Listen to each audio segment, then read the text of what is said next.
如果不是事實，他馬上可以在香港馬上可以告我誹謗，對不對？2014年，向太陳嵐在採訪中拍桌怒敲，身後半個香港娛樂圈集體舉旗，三大影帝忙着劃清界限，頂流男神急着站隊，連向佐都跳出來罵他人品有問題。但整整10年過去，當年喊打喊殺的人，有的跌落神壇，有的查無此人，而那個被萬人踩的周星馳，卻坐在金像獎主席的位置上，讓全娛樂圈重新排隊道歉。這不是爽文反轉，而是娛樂圈最真實的現世報故事。風暴前夜，向太為何突然開炮？一切導火索是一篇叫為什麼這麼多人黑周星馳的文章。文章替周星馳喊冤，說他被資本打壓，被同行嫉妒，甚至提到向華強爭逼他拍戲的舊聞。向太暴怒了，他在微博連發20條搶文，字字帶刀。周星馳過河拆橋，片場辱罵工作人員，拖欠工資。他表面單純，實質控制欲極強。合作過的人沒一個說他好，更狠的是，他直接點名號召所有被周星馳欺負過的人站出來。向太為何敢如此有恃無恐？因為他身後是向華強，向華強曾投資過70%的港產片。周星馳早年拍《唐伯虎點秋香》、《九品芝麻官》時，都曾被向加壓片酬所檔期。港媒爆料，向太炮轟當天，向華強旗下公司緊急召回所有藝人，要求必須表態。一場娛樂圈政治站隊就此拉開，講如集體變臉，影帝們的光速甩鍋大賽，三大影帝的不熟文學，張家輝爭合作，千王之王2000，我跟他真的不熟，就拍過一次戲，他全程板着臉，我都不敢跟他說話。但片場花絮裏，張家輝主動搭肩周星馳，笑稱星哥教我好多喜劇技巧。任達話曾與周星馳同屬 TVB 訓練班。但其實我也跟他也不熟，我也沒有拍過他的電影，也沒有跟他合作。但是，向太太，她是一個非常仗義的女孩。我們完全沒交集。向太是我認識最講義氣的人，他不會亂說的。然而早年採訪中，任達華多次誇周星馳天才，還說很想跟他合作。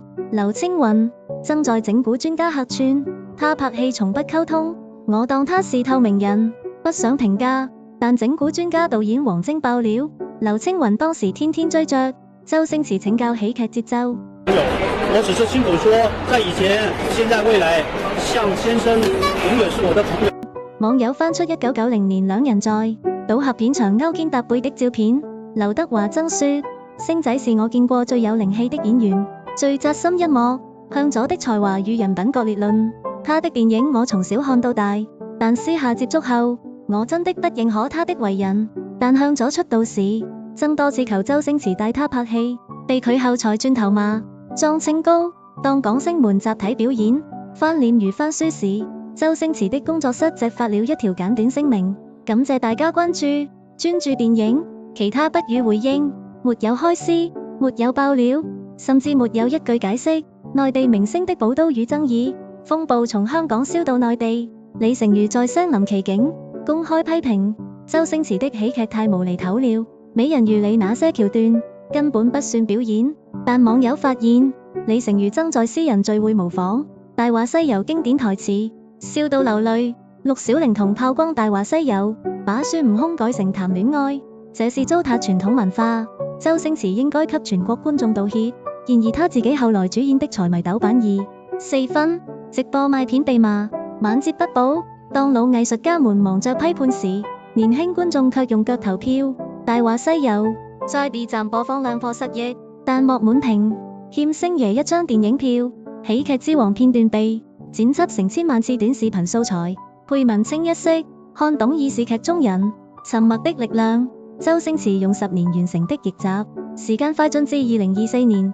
向太因直播賣貨虛假宣傳跌落神壇，評論區滿是還我血汗錢。當年炮轟周星馳的微博被逐條翻出，網友嘲諷原來最會炒作的是他。港星們集體啞火，張家輝近年無戲可拍，任達華轉型網紅走穴，劉青雲作品票房慘淡，劉德華雖仍活躍，但再無經典角色。向佐因緋聞和演技爭議胡穿地心，最新綜藝裏被觀眾刷你有什麼資格說周星馳？而周星馳在做什麼？擔任香港金像獎主席，推動新人導演扶持計劃，功夫 4K 修復版上線，豆瓣評分從 8.7 分漲到9分，籌備新片《美人魚2》，網傳沈騰、鄧超金怨靈片酬客串，被時代週刊評為亞洲最具影響力導演。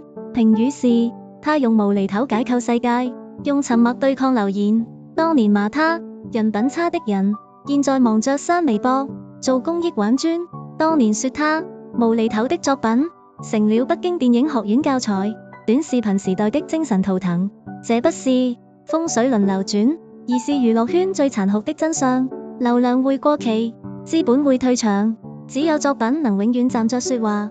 我們總以為娛樂圈是是非非看不清，但周星馳的故事告訴我們，當所有人都在忙着站隊時，沉默可能是最有力的反擊。當全世界都在攻擊你時，作品才是最硬的鎧甲。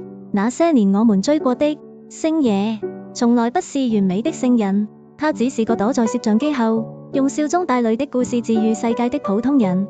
而那些忙着踩他的人，終究活成了他電影裏的路人甲、乙、丙、丁。在時代的浪潮裏，連名字都沒留下。